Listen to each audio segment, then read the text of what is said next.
C'est quelque chose, sinon après si on peut avoir un droit de parole dans les questions, ça sur la dernière chose, c'est la difficulté technique de la mise en place. Donc c'est vrai que ça fait près de... c'est 2007, c'est ça, donc ça fait 4 ans, bientôt 5 ans qu'on essaie de mettre en place les frais d'inscription échelonnés. Donc on a confié d'abord ça à l'IEP lors de l'inscription, de faire cette enquête préalable qui est nécessaire, à la JCS, et aussi aujourd'hui un stagiaire de l'IRA qui vient de Sciences Po qui travaille dans le bureau d'un amendement. On a les retours des anciens de la JCS, les anciens du bureau de la JCS et du stagiaire qui nous disent qu'il y a énormément de freins à cette mise en place. Et aussi, cette mise en place sera très coûteuse. C'est-à-dire qu'on a besoin de créer un logiciel spécial qui sera destiné à calculer les frais, de traiter des documents, des documents supplémentaires. Parce qu'il faut qu'on ait, nous aussi, on est pour la justice sociale et on a des vraies solutions face au paiement des frais d'inscription. Si vous voulez, on y vient après. Une modification des lieux d'inscription. Est-ce que Lyon 2 acceptera de traiter toute cette paperasse supplémentaire? Une intensification des contrôles sur les différentes pièces justificatives. Donc, un coût très important pour une mesure qui ne promeut pas vraiment la justice sociale. Je pense qu'on a compris. Maintenant, les solutions... Non, on reviendra après. Alors, la position d'alternative par rapport à la question d'échappement, déjà, c'est pas une question qui est nouvelle, c'est une question qui date depuis longtemps. Je pense que Max pourra en dire plus là-dessus sur le suivi longue durée. Clairement, c'est un système qu'il faut adapter. À l'IEP, ça ne va pas que les boursiers, etc., payent à peu près le même prix que les non-boursiers.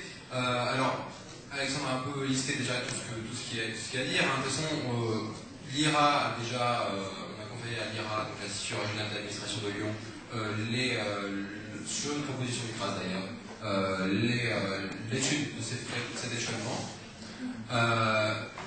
Alors, le truc qu'il faut gérer, c'est que les gestions de chaînes d'inscription aujourd'hui sont encore gérées par Lyon 2. Et depuis la nouvelle convention datant d'il y a 2 ans, on impose le paiement de ce service. Donc on paye à Lyon 2 le service de la gestion des chaînes d'inscription. Donc déjà, on pense qu'il faudrait peut-être éventuellement récupérer cette tâche de manière à appliquer plus efficacement cet échelonnement une fois qu'il sera réalisé à la suite des conseils de l'IRA. Alors, après, c'est quelque chose qu'on a conduit l'an dernier, notamment qui a été conduit par Charlie Darmaillac. Malheureusement, elle a eu un souci de santé qui ne lui a pas permis de continuer ce combat face à l'administration. Et après, donc, on a suivi éventuellement l'évolution du CRAS, qui nous semblait légitime.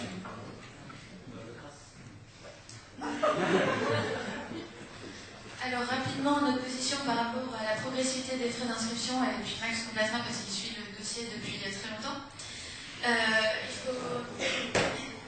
Il faut préciser que les frais d'inscription à l'IEP de Lyon sont parmi les plus bas des IEP pour le moment, et que de toute façon, ils vont être sujets à augmentation, et que ce n'est pas parce qu'on met en place la progressivité que par la suite, ils vont augmenter.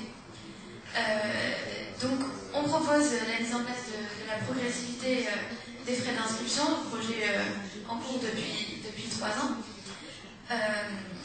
ce qui permettra une meilleure répartition des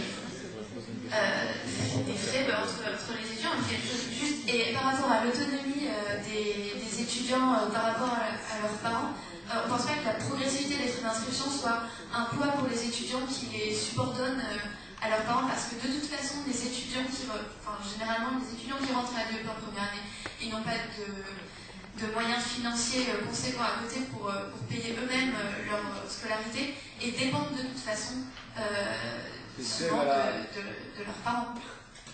Ça, c'est clair. Alors, bon, effectivement, vous voyez très bien sur la chaise depuis tout à l'heure, parce que c'est moi qui me suis occupé de ce dossier. Alors, il y a énormément de choses à dire. Tout d'abord, sur cette histoire d'augmentation, comme l'a dit Annabelle, on y aura droit, il ne faut pas rêver, ça fait des années que l'administration nous prépare psychologiquement à ça. Pourquoi? Parce que, comme l'a dit Annabelle, on a les frais d'inscription les plus bas parmi les IEP, et que ça, c'est pas tolérable pour le directeur de Gilles-Pollet et les autres. Ça, c'est une politique qui peut nous accuser de dumping social selon Gilles-Pollet. Et je pense que pour lui, c'est plutôt le fait qu'il a l'impression que l'IEP, ça fait un peu cheap quand on a des frais d'inscription à 368 €. Il y a la question des fonds, on manque d'argent, on va en manquer probablement de plus en plus avec les engagements de l'État et avec les nouvelles missions, l'augmentation du nombre d'étudiants. Il y a 150 000 raisons qui font que ce sera pour notre pomme, et ça, on va se le payer pour pouvoir les suivre. Alors maintenant, la question, c'est qu'est-ce qu'on fait? Est-ce qu'on attend et qu'on dit non, on refuse une augmentation des frais d'inscription et chaque année on voit ces frais augmenter parce que concrètement on est en minorité là-dessus au CA? Ou est-ce qu'on décide d'anticiper, de s'adapter et de proposer une solution qui va permettre d'amortir le choc? Et c'est ça l'idée de la progressivité des frais d'inscription. Parce qu'il ne faut pas se leurrer, si ce système est mis en place, effectivement, il y aura un élargissement de l'assiette. Et l'IEP augmentera les revenus qui tirent des frais d'inscription. L'idée, c'est de faire en sorte que le poids de cette augmentation, elle pèse sur ceux qui ont le plus de ressources possibles, et que ceux qui en ont le moins, et qui ne sont pas exonérés de frais d'inscription parce qu'ils ne sont pas boursiers échelon 0, que ceux-ci ne trinquent pas et ne se ramassent pas une augmentation de plusieurs centaines d'euros en très peu de temps. Dans une minute, on passe aux questions du public. Je vais finir rapidement. Alors, effectivement, il y a des situations qui posent problème, comme le dit Alexandre. Il y a des parents, il y a des étudiants qui tiennent à payer leurs études eux-mêmes, qui n'ont pas forcément de bonne relation avec leurs parents. Le système sera basé sur le foyer fiscal. Si l'étudiant a son propre foyer fiscal, il ne paiera pas de frais d'inscription. Donc, il y a aussi cet aspect-là.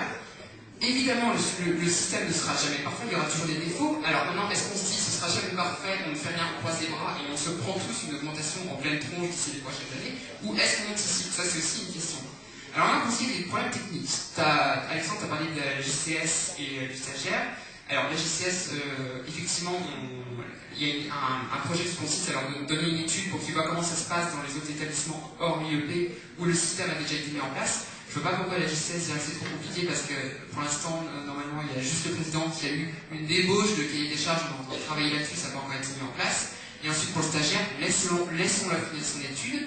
Le stagiaire, il me rendra un rapport, on se basera sur ce rapport, on se basera sur d'autres rapports. Évidemment, c'est compliqué, mais est-ce que parce que les choses sont compliquées, on doit renoncer à trouver une solution?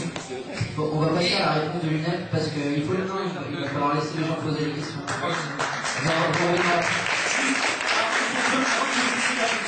Nous aussi on a la solution et nous aussi on veut pas. Nous aussi on veut pas faire en sorte qu'en attendant effectivement voir monter en flèche les frais d'inscription, nous aussi on veut aider la moitié des étudiants et autant d'étudiants qui auraient été aidés par un échelonnement des frais d'inscription.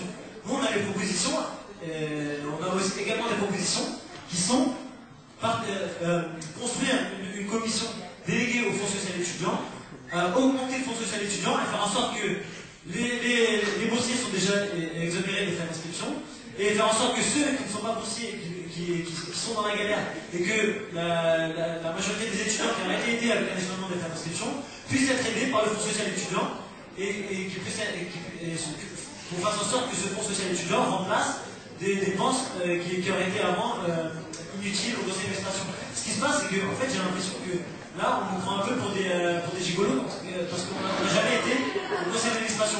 Or, il se passe quelque chose, c'est que nous, on a une vision des choses qui, je pense, est plus ambitieuse et plus cohérente politiquement, dans le sens où, effectivement, vous entendez, à chaque fois, vous me dites, voilà, vous avez pensé, etc. Moi, je vais vous rappeler un débat, mais si vous n'êtes pas forcément les élus, vous êtes aussi nos candidats, et nous, vous êtes des candidats comme nous, et nous, on a juste une vision. Quand vous nous dites on ne peut pas augmenter ça, on ne peut pas augmenter ça, on ne peut pas baisser les frais d'inscription au concours, nous on dit que, nous on le demandera, on dit que l'État il peut débloquer des choses. Mais on n'accepte pas les fausses solutions. Bon, pour respecter le temps de parole, l'alternative n'a pas beaucoup parlé, non, on va passer juste un seul point. C'est juste un seul point, c'est que en faisant ça, on encourage. C'est juste deux points, c'est qu'on encourage des engagements d'État et on admet complètement des engagements d'État. Ce qui s'est passé à Paris, c'est qu'on est passé de 4% de frais d'inscription dans le budget de l'établissement à 22%. Donc on admet complètement le système sur lequel ce sont les étudiants qui payent. Nous on dit non. Et ce qui s'est passé à Paris, c'est que les étudiants se sont mis à s'endetter. Et l'autonomie, c'est pas seulement l'autonomie financière, c'est-à-dire les parents qui ne peuvent pas vouloir financer. C'est aussi une volonté. Bon, non, là, désolé, on va couper. Les gens sont endettés.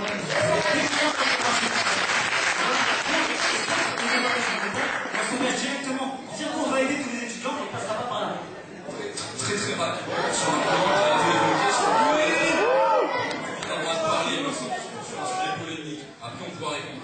Il y a énormément d'étudiants qui sont toujours dans le foyer fiscal de leurs parents, ce n'est pas pour ces raisons qu'ils ne peuvent pas être en désaccord avec eux. Donc ça c'est très important sur l'autonomie. Bon, je pense qu'on a saisi l'essentiel du message. Non, c'est vrai. On va passer aux questions. Vous avez parlé longtemps.